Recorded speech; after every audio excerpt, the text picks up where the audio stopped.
किसान साथियों, आज इस कार्यक्रम में हमारे मेहमान हैं डॉक्टर योगेंद्र पाल सैनी और आज आपसे बातचीत का विषय रहेगा इस माह किसान भाई क्या करें। हमारे किसान साथी प्रतीक्षा कर रहे होंगे कि आज का ये कार्यक्रम बहुत ही महत्वपूर्ण है क्योंकि वर्ष का पहला कार्यक्रम और नव वर्ष की शुभकामनाओं के साथ इस कार्यक्रम की हम शुरुआत कर रहे हैं। सैनी साहब, आपको भी बहुत बहुत शुभकामनाएं और हमारे तमाम जो श्रोता हैं उनको भी नव वर्ष की बहुत बहुत शुभकामनाएं। धन्यवाद भारती जी। सर्वप्रथम मैं सभी किसान भाइयों एवं बहनों को जो है नव वर्ष की शुभकामनाएं देता हूं। नया वर्ष सभी किसान भाइयों के लिए उमंग भरा वर्ष हो और चूंकि कोरोना महामारी चल रही है, इसमें किसान भाई जो है अपना थोड़ा सा ध्यान रखते हुए कृषि कार्य करें। भारत सरकार की गाइडलाइन भी है कि जनवरी में जो है इसका प्रकोप बढ़ने की संभावना है और जनवरी में जो है ठंडक भी बहुत होती है। तो आज के कार्यक्रम की शुरुआत करते हैं। सबसे पहले हम जानना चाहते हैं, आज की इस बातचीत की शुरुआत करते हैं। सबसे पहले हम आपसे जानना चाहते हैं कि इस समय गन्ने की कटाई चल रही है और जो खाली हुए खेत हैं उनमें गेहूं की जो बुआई है, पछेती बुआई, वो की जा सकती है। तो किसान साथी इस खास समय पर क्या करें? बड़ा अच्छा प्रश्न पूछा है भारती जी आपने। चूंकि मैदानी क्षेत्र में इस समय चूंकि गन्ने का जो है क्षेत्रफल लगभग 50% रहता है और इस समय सभी किसान भाई जो है पैडी गन्ने की कटाई में लगे हुए हैं और चीनी मिल से जो है सप्लाई टिकट की इंतजार में रहते हैं। मैं आपको यहाँ ये बताना चाहूंगा किसान भाइयों को कि चीनी मिल में और किसानों का जो थोड़ा सा तकरार रहता है इसी बात को लेकर के कि जो है गन्ना जो है बासी लेकर आते हैं। तो आप जो है जब सप्लाई टिकट आपको मिल जाए उसके 3 दिन के अंदर पे ही आप जो है कटाई करें और उसकी सप्लाई करें, जिससे आपका विवाद ना हो। दूसरी बात यह है कि जब जो खेत खाली हुए हैं आपके, इसमें अब आप क्या करेंगे कि जो खाली हुए खेत है इसमें अगर गेहूं बोना चाहते हैं तो पछेती प्रजाति की 2-3 वैरायटी हमारे पास उपलब्ध है जो पंतनगर विश्वविद्यालय ने विकसित की है, जिसमें यूपी 2565 है, यूपी 2425 है, DBW 16 है, DBW 71 है, HD 3059 है। ये प्रमुख प्रजातियां हैं, बड़ी अच्छी प्रजातियां हैं जो पछेती में जो है बुआई में भी अच्छी उत्पादन देती। किसान भाइयों, ये भी ध्यान रखने की बात है कि देर से बुआई के लिए गेहूं की बीज की जो सामान्य विधि द्वारा जो गेहूं बोया जाता है उससे थोड़ी सी बीज की आवश्यकता अधिक होती है। लगभग 25% बीज की मात्रा अधिक रखें। अगर उसमें 100 किलो डालते हैं तो इस समय 125 किलोग्राम पर हेक्टेयर की दर से बीज की मात्रा आप दें। और बुआई के समय खाद और उर्वरक का भी विशेष ध्यान रखने की आवश्यकता है इस समय, क्योंकि लेट हमारी बुआई होगी। इसमें जो है न्यूट्रिएंट्स की मात्रा आपको जो है संतुलित मात्रा में चाहिए। इसके लिए आप जो है 80 से 100 किलोग्राम नाइट्रोजन, 40 किलोग्राम फास्फोरस और लगभग 30 किलोग्राम पोटास के साथ साथ 20 से 25 किलोग्राम सूक्ष्म पोषक तत्व मिश्रण जो आज की आवश्यकता है, क्योंकि इस खेतों में अभी जो है सूक्ष्म पोषक तत्वों की आवश्यकता होने लगी और फसलों में इनकी जो है लक्षण भी दिखाई देने लगे, तो इसको आप प्रति हेक्टेयर के हिसाब से अवश्य दें। किसान भाइयों, जिन किसानों ने गेहूं की बुआई पहले कर चुके हैं वो 25 से लगभग 30 दिन के आसपास उनकी फसल हो चुकी हो तो वो इस समय सिंचाई करने ना भूलें, क्योंकि ये सिंचाई ऐसी सिंचाई है जो पूरी फसल के ऊपर डिपेंड करती है। इसी समय आपके कल्ले निकलते हैं और कल्ले निकलने के ऊपर जो टिलर्स जो जिसको हम कहते हैं वो आपकी बालियों को निर्धारण करती है। तो इस समय ये सिंचाई आप कर दें और सिंचाई करने के बाद उसमें जो आपका नाइट्रोजन की आधी डोज बची हुई है उसका भी आप जो है उस आधी में से आधी आप इस समय आप डाल दें। ये लगभग 105 किलोग्राम यूरिया प्रति हेक्टेयर की दर से। जी डॉक्टर सैनी, हम जानना चाहेंगे कि इस समय जो खरपतवार लगी हैं उस पर नियंत्रण कैसे किया जा सकता है? भारती जी, चूंकि गेहूं एक ऐसी फसल है जिसमें हमारे पास 2 तरह के खरपतवार होते हैं, चौड़ी पत्ती वाले भी होते हैं और सकरी पत्ती वाले होते हैं। और इसमें एक जो गेहूं का मामा जिसको फालस मैनर कहते हैं, ये बहुत जबरदस्त इसमें नुकसान करता है। इसके लिए हमें आपको अगर चौड़ी पत्ती के आपके पास खरपतवार हैं तो उसकी रोकथाम के लिए मेटसल्फोरान मिथाइल जो है 20% WP की मात्रा 20 ग्राम दवा प्रति हेक्टेयर की दर से लगती है और इसको 20 ग्राम दवा को 500 से 600 लीटर पानी में घोल करके आप स्प्रे कर सकते हैं। इसके अलावा आपके पास अगर सकरी और चौड़ी दोनों खरपतवार हैं पत्ती वाले, तो इसके लिए आप जो है सल्फोसिलोरॉन 30 ग्राम और मिथाइल सल्फोसिलोरॉन 2 ग्राम को मिला करके 700-800 लीटर पानी में मिलाकर प्रति हेक्टेयर की दर से स्प्रे कर दें।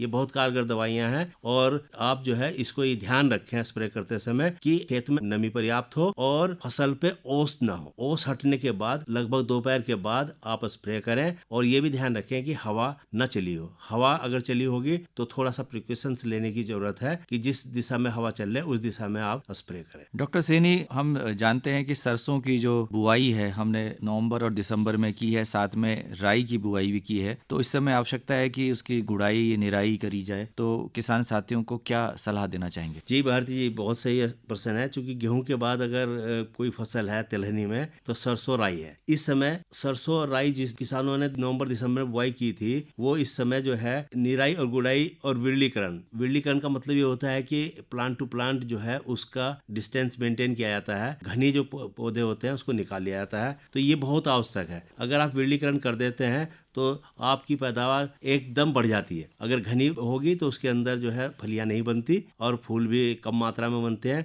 जिससे आपको नुकसान उठाना पड़ता है। तो इसके लिए आप जो है एक सिंचाई करें इस समय, और सिंचाई के बाद बची जो नाइट्रोजन है आपकी लगभग 75 किलोग्राम यूरिया प्रति हेक्टेयर की दर से उसको आप दे दें। और इस समय सरसों में एक रोग लगता है जिसको हम सफेद रतुआ या अल्टरनेटिया के नाम से कहते हैं। इस रोग के लिए आपको क्या करना है कि रेडोमिल एक दवाई आती है या डाइथेनियम 45, उसका 0.2% घोल बना करके आप इस समय उसका छिड़काव कर सकते हैं। चूंकि तापक्रम इस समय तीव्र गिर रहा है और पाला पड़ने की प्रबल संभावना रहती है, तो ऐसे में आपकी फलियां जो सरसों में लगती हैं उस पर प्रतिकूल असर पड़ जाता है। इसलिए इससे बचने के लिए आपको सल्फर युक्त रसायनों का भी प्रयोग कर सकते हैं और साथ साथ सिंचाई करते रहें, जिससे आपकी जो है पाले का प्रकोप कम हो जाए। चना, मटर, मसूर की फसल जो है इस समय खड़ी है, तो क्या कहेंगे हमारे किसान साथियों से कि क्या ऐसी गतिविधियां हैं जो हमें करनी चाहिए? कौन से ऐसे सामयिक कार्य हैं? भारती जी, दलहनी फसलें तिलहनी फसलों के बाद आती हैं और इसमें दलहनी फसलों का भी अपना बहुत बड़ा योगदान है। पर्वतीय क्षेत्रों में भी और हमारे मैदानी क्षेत्रों में भी दलहनी फसलों में आपके जो है मसूर, चना,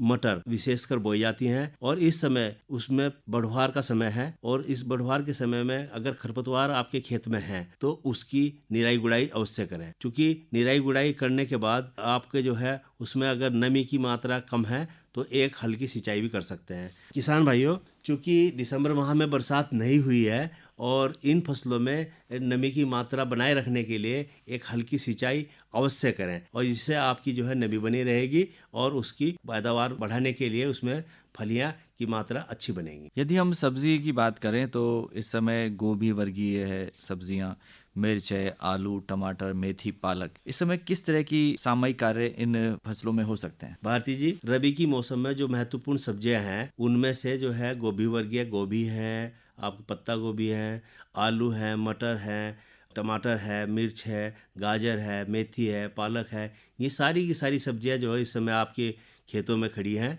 और इस समय आप इनमें क्या कर सकते हैं कि अगर आपके पास सिंचाई की उपलब्ध है साधन तो हल्की सिंचाई करें और उसमें हल्का जो है नाइट्रोजन का प्रयोग करें, जिससे कि उसमें जो है बढ़वार अच्छी रहे और उसका रंग भी ठीक से बना रहे। और इस जिनकी तैयार फसल हो चुकी वो इस समय जो है उसकी तुड़ाई करके, खुदाई करके, जैसे आलू की खुदाई करते हैं, आपकी जो है इसकी मिर्च की तुड़ाई करते हैं, तो इस तरह से इनको पालक और मेथी की कटाई करते हैं।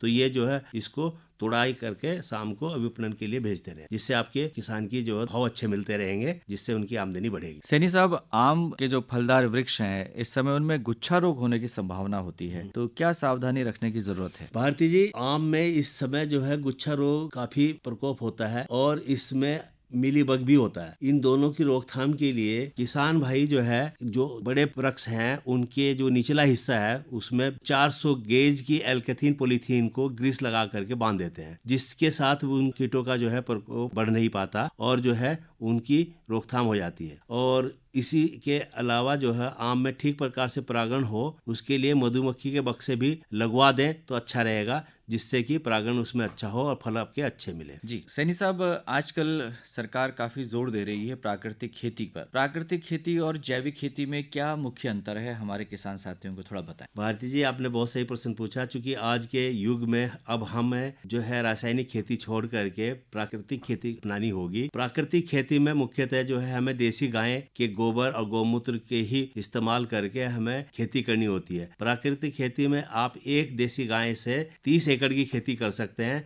जबकि जैविक खेती में 30 गाय से 1 एकड़ की खेती की जाती है। इसमें प्राकृतिक खेती में विशेषकर 2 खाद हमारे जो तैयार होते हैं, जिसमें सारी के सारे पोषक तत्व पाए जाते हैं, जिसमें हम जीवामृत कहते हैं और घन जीवामृत कहते हैं। जीवामृत बनाने के लिए किसान भाइयों को कुछ नहीं करना, उन्हीं के पास सब साधन है, उसको कहीं से बाहर से नहीं खरीदना होता। आप जो है 10 किलोग्राम देसी गाय का गोबर ले लीजिए और उसमें 8-10 लीटर उसी गाय का गौमूत्र ले लीजिए और उसमें 2 किलोग्राम आप जो है दलहन फसल का जो है बेसन और 2 किलोग्राम उसमें गुड़ ले करके मिला दीजिए और उसमें खेत की मेड़ की मिट्टी आप जो आधा किलोग्राम ले करके उस मिश्रण में मिला दीजिए। ये सारा मिश्रण आप 200 लीटर के एक टैंक ले लीजिए या ड्रम ले लीजिए, उसमें मिलाइए और ये सारा 20 लीटर के आसपास होता है। 180 लीटर पानी में उसको डंडे से अच्छे से मिला दीजिए और 5-6 दिन तक इसको सुबह शाम आप लकड़ी के डंडे से आप इसको घड़ी की दिशा में मिलाते रहिए। सर्दियों में लगभग 5-6 दिन में ये तैयार हो जाता है मिश्रण और गर्मियों में जल्दी हो जाता है। इस मिश्रण को आप जो है सिंचाई के साथ पानी में आप मिलाकर दे सकते हैं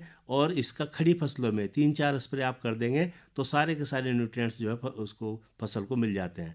उसको स्प्रे करने के लिए आपको थोड़ा सा ध्यान ये रखना पड़ेगा, क्योंकि मशीन से स्प्रे किया जाता है तो नोजल वगैरह में जो है उसके कचरा ना फंसे, तो इस मिश्रण को आप पहले किसी सूती कपड़े से उसको छान ले और छानने के बाद इस मिश्रण को 1:10 में मिला करके आप इसका छिड़काव फसलों के ऊपर कर सकते हैं। क्योंकि भारत सरकार द्वारा इस पर बहुत जोर दिया जा रहा है और जो आने वाले समय में हमें जो है रासायनिक और जहर मुक्त खेती छोड़ करके प्राकृतिक खेती अपनानी होगी, जिससे जो है हम अपने आने वाली जनसंख्या को और बचा सकते हैं और अपनी मृदा को स्वस्थ रख सकते हैं। तो डॉक्टर योगेंद्र पाल सैनी, आज आप इस कार्यक्रम में आए और आपने हमारे किसान साथियों को बहुत ही अच्छी जानकारी दी कि जनवरी माह में किसान साथी क्या करें। आपका बहुत बहुत आभार, धन्यवाद। धन्यवाद।